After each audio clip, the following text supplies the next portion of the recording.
Alright Nintendo, I see the direction you're heading in. Games starring Princess Peach and Zelda? It's finally time for the era of Girl Boss Nintendo. And if you're taking pictures, then here are a few of mine for female-led games you should do next. My first idea is a game for the true Zelda best girl, Medli, and a game exploring her destiny as Volu's attendant and her inability to fly like the rest of the Rito. I think this opens her up nicely for a 2D prequel platformer that takes massive inspiration from Celeste, and see her trying to climb up Dragon Roost Island.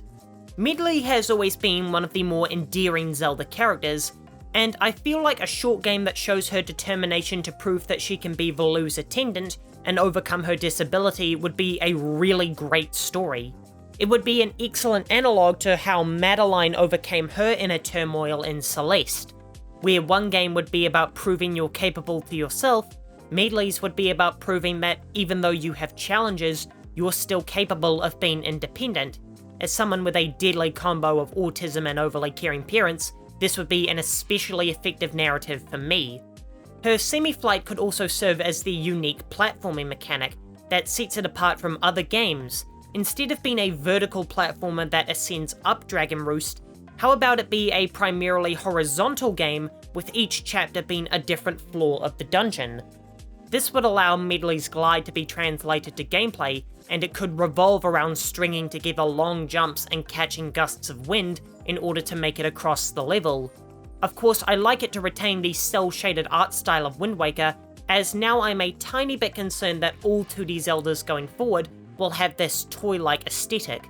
Of course, Dragon Roost Island will have to be massively expanded from its depiction in Wind Waker, and having a younger and smaller Medli could help with the visual depiction of how much more significant and dangerous the volcano is compared to the young hatchling, and I think it would make the island feel a lot scarier than it was. Next up is a bit more of a conventional idea with a twist, a Pokemon game that doesn't revolve around a silent protagonist. While every Pokemon game revolves around a 10-year-old who rises to battle supremacy, I'd like to see a shot taken at a linear Pokemon game that depicts the rise of its most fearsome champion, Cynthia. So what is a linear Pokemon game? Well, it would be a Pokemon game without catching, and encounters are scripted and automatically added to your party, just like party members in other JRPGs are. See, Pokemon has never been that hard because you have limitless freedom in how you approach any battle. It's going to be hard to lose to a grass-type gym with a team full of fire types, so I think restricting the player's team could make for better designed and intense battles.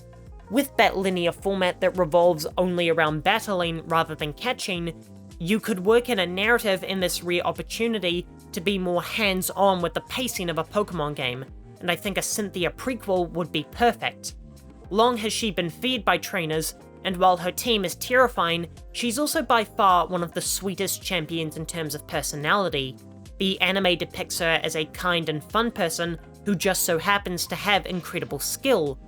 Plus, having a set team in a Pokemon game means you could have a story arc surrounding each one that gives greater context to how a champion chooses her team. Basically, I want a Pokemon game that's essentially a mini-series of the anime.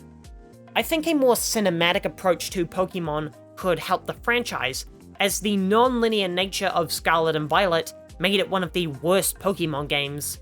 A quick shift in the other direction would be an excellent way for Game Freak to show off their storytelling capabilities, which have fallen by the wayside since the Black and White games. My last idea is maybe the most boring and unlikely of the bunch, but I'm still dying to see how these characters would interact with each other. It's a female-led Xenoblade Chronicles game. While I'd say it would be hard for a fourth game to go back to the setting of the original 3 games, given the sense of finality surrounding them in 3, I'm still not done with this phenomenal cast that has been presented to us. I certainly don't expect another mainline game to be about Shulk, Rex, and Noah's crew, but there were spin-off Persona games that were a crossover of the previous games in a fun, non-canon sort of way, and I think something like that would be perfect for the Xenoblade girls. Fiora, Nia, and Mio are all reserved and tsundere-ish characters who open up over the course of their journeys. I always love it when tsunderes interact with each other in anime, And these girls are the excellent kind who are more sheltered than moody. Each one has a brutal past, where their experiences taught them to harden their emotions and be cold towards the outside world, and I think these girls could bond over how they regain their joy in life through their friends. And having some kind of hilarious role reversal story where they all have to save their husbands would be an excellent palate cleanser after every Xenoblade game becomes about saving the multiverse from destruction. I love it when a sideline character is given the spotlight, but if there's one thing I love more than that, it's representation and female-led stories. As gaming becomes more diverse, I can see the benefit of creating a new generation of female heroes for girl gamers. However, we should also look to the past to find female icons who could handle a leading role. I'll be back in 2 days. In the meantime, here's a video essay about the phenomenal ending of Super Mario Odyssey.